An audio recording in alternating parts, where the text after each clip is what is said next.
નમસ્કાર મિત્રો, વિડીયોમાં તમારું સ્વાગત છે. મિત્રો, આજે આપણે વાત કરવાની છે રેશન કાર્ડમાં એક નવી મહત્વની અપડેટ આવી છે તેના વિશે આપણે વાત કરવાની. મિત્રો, દેશના કરોડો રેશન કાર્ડ ધારકો માટે એક મોટી અપડેટ બહાર પાડવામાં આવી છે. ખાદ્ય અને જાહેર વિતરણ મંત્રાલયે 2025 માટે નવા નિયમો જાહેર કર્યા છે. હવે ઘઉં, ચોખા, મીઠું અને બાજરી જેવી રેશનની ચીજવસ્તુઓ માત્ર પસંદગીના લાભાર્થીઓને જ આપવામાં આવશે. સરકારે જણાવ્યું છે કે આ નિર્ણયથી યોગ્ય લોકોને જ સરકારી લાભ મળી રહેશે અને ફ્રોડ રેશન કાર્ડ ધારકો પર નિયંત્રણ આવશે. મિત્રો, નવા નિયમો ક્યારે લાગુ થશે? તો મિત્રો, નવા નિયમો કેન્દ્ર સરકારે જાહેર કર્યું છે કે નવા નિયમો 1 નવેમ્બર 2025 થી અમલમાં આવશે. આ તારીખથી પહેલા દરેક રાજ્ય સરકારને પોતાના રેશન કાર્ડ ડેટામાં સુધારો કરવાનો રહેશે, જેથી ફક્ત સાચા લાભાર્થીઓ જ માહિતી સિસ્ટમમાં રહી જાય.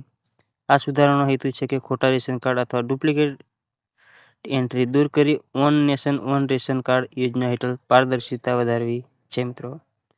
મિત્રો, કોને મળશે રેશનનો ફાયદો? તો તેના વિશે વાત કરીએ તો મિત્રો, સરકારના નવા નિયમો મુજબ રેશનનો લાભ હવે માત્ર બીપીએલ પરિવારો, અંત્યોદય અન્ન યોજના હેઠળના પરિવારો, રોજગાર ગુમાવનાર અથવા આર્થિક રીતે નબળા વર્ગના લોકો અને જેમની ઘર આવક ₹15,000 થી ઓછી છે તેમને જ મળશે. મધ્યમ વર્ગ અને ઉચ્ચ આવક ધરાવતા લોકો માટે હવે મફત રેશનની સુવિધા બંધ કરવામાં આવશે.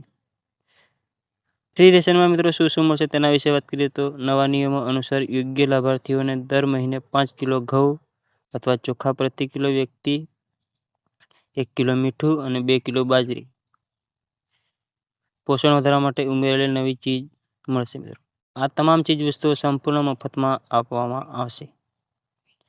ત્યાર પછી મિત્રો વાત કરીએ તો આધાર કાર્ડ અને રેશન કાર્ડ લિંક કરવું ફરજિયાત છે. તો મિત્રો, સરકારે સ્પષ્ટ કર્યું છે કે હવે દરેક રેશન કાર્ડ ધારકો પોતાનું આધાર કાર્ડ રેશન સિસ્ટમ સાથે લિંક કરવું ફરજિયાત છે. જો કોઈનું રેશન કાર્ડ આધાર સાથે લિંક નહીં હોય તો તેને ફ્રી રેશન નહીં મળે.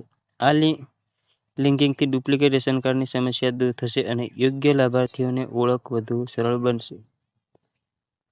મિત્રો, કોને રેશન ન મળે?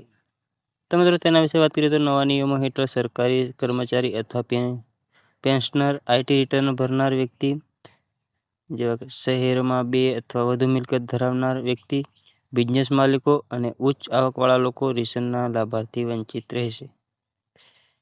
સરકારના જણાવ્યા મુજબ આ કેટેગરીના લોકો હવે પોતાની જરૂરિયાત મુજબ બજારમાંથી જ અનાજ ખરીદી શકશે. તો મિત્રો, આવી સરકારી યોજનાની વધુ માહિતી માટે અમારી યુટ્યુબ ચેનલને સબસ્ક્રાઇબ કરી લેજો, જેથી અમે તમારા માટે નવા વિડીયો લાવતા રહીએ.